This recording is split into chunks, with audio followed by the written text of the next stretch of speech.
there. It's so excruciatingly hot here. I can't even describe how hot it is. It hasn't rained at all. We've had a heat wave for about a month now, and we're all dying here. I'm in my dog's pool. He just had his swim therapy, and I thought I'm gonna soak in this pool for the rest of the afternoon. Also supposed to be doing some work, but my brain is overheated, my laptop is overheated. Okay, what did I want to say today? I've lived out here in the boondocks for 8 years now. And when I first moved here, man, I mean, I've been a city girl most of my life. And it takes a bit of getting used to. You know, theoretically, we know that there's a difference between the city and rural areas. We know that they're very different places.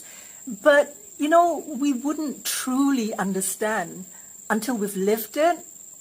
When I first got here, I made a mistake. I went to the grocery store, and when the checkout guy looked at my 20 kilos of beef, he was trying to be friendly, you know. He said, "Eh, kenduri ke?" I said, "Bukan, untuk anjing." I sensed something strange. I mean, like the world stopped spinning and time froze. And when I looked up, I saw his face. His eyes were like glazed. And it occurred to me that out here in the rural areas, nobody feeds dogs with proper food. They just eat table scraps if they're lucky. And most of them actually eat from the trash cans. So I felt a bit guilty, you know, feeding such good food to my dogs. And I just blurted out, "Oh, untuk anjing jalanan juga." And I immediately realized that I was trying to cover up one mistake with a bigger one.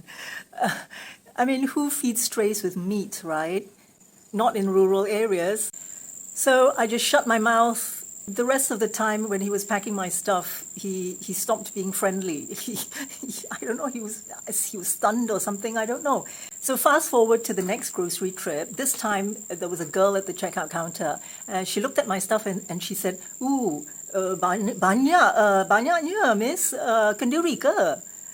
And I said, "Bukan. Ini kampung saya ada ramai orang tua, dia orang kurang upaya, ada yang cacat, ada yang tak ada kereta, macam-macam lah kesusahan mereka kan. Saya ni tolong aja."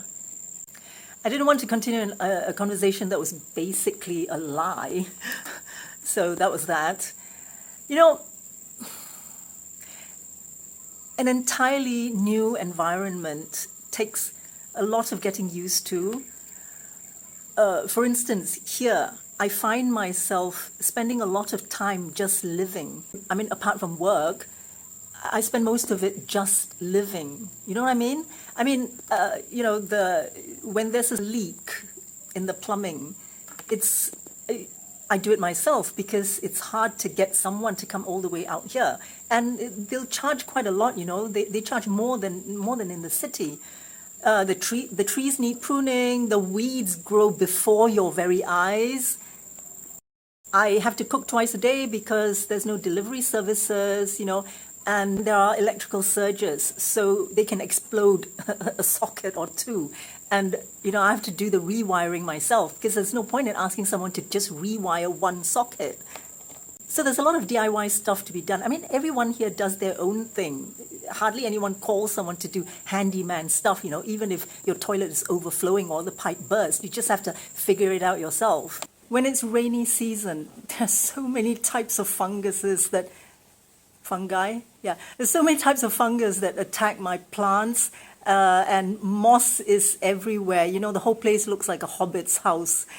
And the storms here, they are merciless and pitiless. But that's the price I pay for this gorgeous view that we have, you know. We're very exposed. So all the storms are guaranteed to create one kind of damage or another. And I have so many cuts and bruises. I've got scars all over me. But don't get me wrong, I'm not complaining, not at all. What I'm saying is that a dream life has its costs. You have to maintain a dream life. It doesn't just fall on your lap. But all this is also to say that as a scapegoat, you have the strength, you have the determination, the intelligence, and the confidence to do all this. You can do this alone. You have been giving so much to others. Now it's time to give it back to yourself. You can do it. If I can do it, anyone can, I promise you. Well, of course, there are difficulties, wherever we go. And people say that I live a dream life. But every dream life comes at a cost. And many are not willing to pay the price.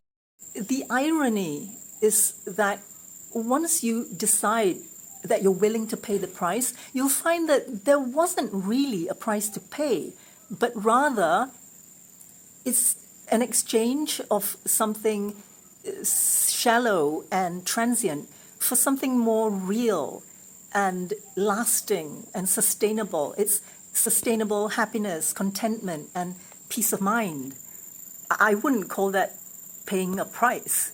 Real contentment, fulfillment, and peace of mind is not dependent on external circumstances. Even though, there's so much beauty to look at. There are so many beautiful experiences. But real contentment is simply not dependent on that. Those are just bonuses. But here's the thing. We have to go through struggles to arrive at that point. So yes, I do live a dream life, but it's not the kind of dream life that most people think. Most people see a dream life as surrounded by luxury, not having to work and not having any problems. But a real dream life is internal, living your purpose, whatever that may be. So if you're living your purpose, I'd really like to know. Let me know in the comment section. If you're living your purpose, what is it? Is it fulfilling for you? And how you arrived at that point? Do let me know. Okay, I am sufficiently cooled down now, but I think I'll hang out here for a while longer. It's just too hot in the house. The groceries are probably cooking themselves right now. In which case, I guess dinner should be ready soon. Okay, so I'm gonna love you and leave you. Thank you so much for being here with me. I really appreciate it. You take care, and I'll see you next week, okay? Bye.